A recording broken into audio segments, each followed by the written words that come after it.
There are a lot of teenagers out there working. Some in fast food. How's that for here to go? Some in agriculture. 5 pounds. There you go. Some in grocery stores. Well, there you go. Thank you. Yeah, no problem. Can I get something for you? It's estimated that 80% of teens work at some point before they graduate from high school. The reason I have a job is because I've been saving up for a car ever since I first got the job, and got a couple thousand saved up. And after I get a car, I don't know, I'll probably just either keep saving for something else I want, or just start blowing it all on clothes and food. For most teens, working is a positive experience. For some, however, it turns out quite differently.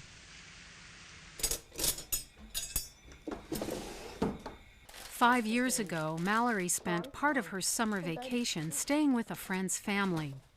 The two girls, both 14, worked in the family's ice packing business to earn money for church camp. It was August 7th at 7 o'clock at night, and we were bagging the ice, and there's a preset amount of how much ice you get in the bag, and I messed up on the bag before, so it came out too much ice in that bag and then not enough in my bag. So I went around the back of the machine to fix it. I was filling it up and the bag slipped out of my hands and it fell into the auger. And I reached in and grabbed it and it pulled both my arms in. I was stuck in there for 55 minutes while the paramedics tried to figure out how to get me out. Mallory was finally released from the machine and flown to the regional trauma center. It cut my tendon and it cut my whole arm open, seeing this backside too. And it twisted this one around and broke it in half, and my fingers were at my elbow. So it made all the muscle in my arm die, both of them. When Mallory got out of the hospital, her entire life was changed. When I got home, I couldn't do anything for myself. I was just like a newborn, pretty much. My sister had to dress me and help me go to the bathroom, and my mom had to stay home from work to take care of me for, I think, 2 months. And so it was pretty much hard on the whole family. Since then, Mallory has undergone 6 surgeries and skin grafts to repair bone, muscle, nerves, and blood vessels. After extensive physical therapy, she has learned to use her hands again, but she'll never be quite the same. She can no longer play the flute. It's exhausting to hold a paintbrush for very long. And she's not the athlete she used to be. She was a very good jet skier, an excellent swimmer, great at sports, and that very much changed for her. She didn't, I wouldn't say that gave up, but her arms gave up for her. And that was very frustrating for her because of the things that she was able to do prior to that. I can't lift a lot of weight. I'm pretty handicapped in that way. I'm never gonna get strength back in my arms. I lost all that muscle and it won't regrow. So I'm just gonna be weak for the rest of my life. Jobs, such as the one Mallory was doing, are considered too dangerous and are prohibited for any minor. At least 230,000 teens are injured in the workplace every year in the United States. Of those, 70,000 get hurt badly enough that they have to go to a hospital emergency room. Most of those injuries are burns, cuts, and sprains. Other more serious injuries are broken bones, concussions, and amputations. Unsafe equipment, stressful conditions, and inadequate safety training are often factors in those injuries. Every year, at least 70 teens will die from work-related injuries.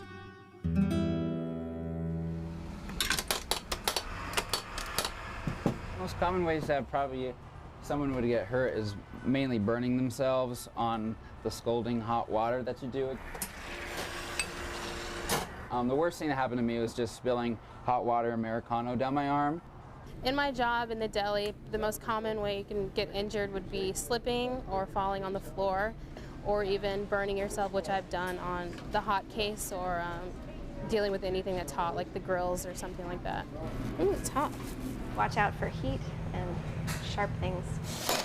Teens are injured twice as often as adults, partly because they're inexperienced and unfamiliar with many of the tasks required of them. They're new to the world of work. I'm 17. This is my first job. I've been working about a year and a half now. We have to be here at 7 in the morning, and I've never been late, which is pretty cool. I've been working here for 4 weeks now, and I've learned that it's pretty hard. I mean, it's like there's pressure, like from your managers, and you have to do well stocking. You have to be fast because products actually go pretty fast, so you have to keep stocking and stocking. Young workers are often reluctant to ask for help or to question work practices for fear of appearing incapable or of getting fired. There's an implicit trust that why would they tell me to do something if it were dangerous? Or if they're asking me to do something, they must already think I'm supposed to know how to do it. So it's a very difficult thing for an adolescent to speak up and ask questions and appear that they don't know something. Can I be careless of the counter? Yeah. The advice I'd give to teens just starting to work would be just to ask the questions, even if you think they're going to be silly or your employer might think that you weren't listening to the instructions, but just ask because it's better to be safe than sorry. It's going to be $18.25, please. Working is a good experience for teens as long as it's a safe experience. Do you want those in a bag? It teaches them responsibility, they earn money, and they learn what it takes to keep a job. Thank you. Bye. When kids enter the workforce, the first thing that they're hit with is responsibility and consequences to actions. And it's not just about earning money, it's about how do you earn money, and how do you earn more money, and how do you get satisfaction out of what you're doing. No, the triple counts aren't quite ready yet. I think working as a kid is a really good thing because it's taught me how to deal with my money and kind of the value of like buying things, because now when I think about, oh, do I really want this shirt? I think, oh, it's $21. That was 3 hours of work. Do I really need it that bad? So it's kind of given me an appreciation for things that I have. So what if you're one of these teen workers? How do you make your experience a safe one? No matter how old you are or where you work, all workers have rights on the job. Some of those rights specifically protect teens. For example, depending on your age, there are limits on how long you can work. This is to ensure that you have adequate time for schoolwork and other activities. There are also restrictions on how early and how late you can work. Young people are not allowed to be working alone past 8 p.m. without an adult supervisor or some adult present, someone who's 18 years or older. This restriction applies to retail and service jobs and is especially important because 50% of teenagers work in retail settings. And whenever money is present, assaults and robberies are a concern. We're trained just to go with the flow and don't resist and just give them the money in that case. Our employers mainly just want us to be safe. For workers under 18, there are also restrictions on doing certain kinds of work and on using some machines because they're too dangerous for teens. Because I am 18, I am able to use the slicer here in the deli, and so far, by using the safety skills that they've given me, I haven't had any accidents. There are different regulations when it applies to an agricultural job versus non-agricultural, such as grocery stores and restaurants. And then we do have differences. If you're a 14 or a 15-year-old, you have more restrictions than if you're 16 or 17. Once you turn 18, there are no special protections required. Keep on going. When you're going to come down, do the same thing backwards instead of doing this, trying to run or something like that. You could trip, you could fall frontwards. It's the employer's job to know the special regulations that apply to teens under 18 and to provide a safe work environment. That includes providing proper training, identifying any safety hazards, and providing protective clothing and equipment if necessary. When you start filling up the flats, just make sure you're wearing adequate clothing. Don't wear something that's too long that could get caught right here in the suspension belt. Could either get caught here, here. When you're sitting over there, you could get caught on the chains. The Department of Labor and Industries regulates workers' compensation, the health and safety regulations, and the child labor and the wage and hour regulations.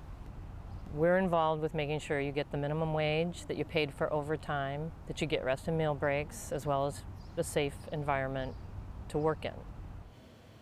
And if you're hurt on the job, you have the right to file a workers' compensation claim to pay for medical expenses and lost wages. But you need to file the claim yourself. I understand you have an injury related to work. What you do is go to your doctor or nurse, tell them that your injury occurred in the workplace, and they will help you file a workers' compensation claim. So have you had a chance to fill out your labor and industry paperwork? I think mostly. Okay. It's your responsibility to follow all safety procedures for your workplace. This includes wearing proper clothing, using any safety equipment provided, and telling your supervisor if you see any safety hazards. When I first started working here, I was taught to never push more than 10 carts and always wear my vest.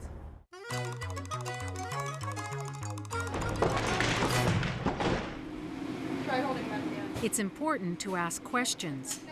Go to your supervisor if something doesn't feel safe, or if you're not clear about how to do any part of your job.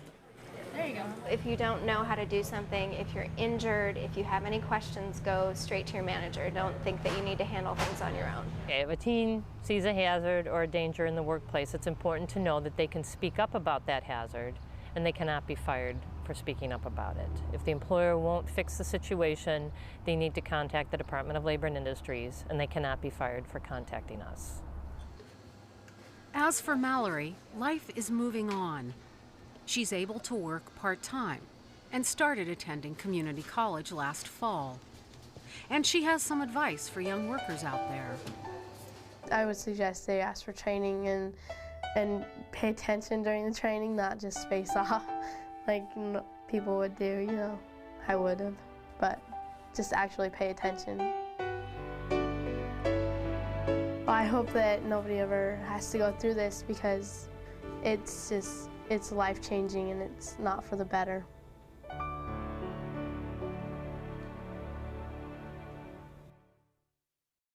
If you have questions about workplace rights or labor laws in Washington State, contact the Washington State Department of Labor and Industries Employment Standards Office.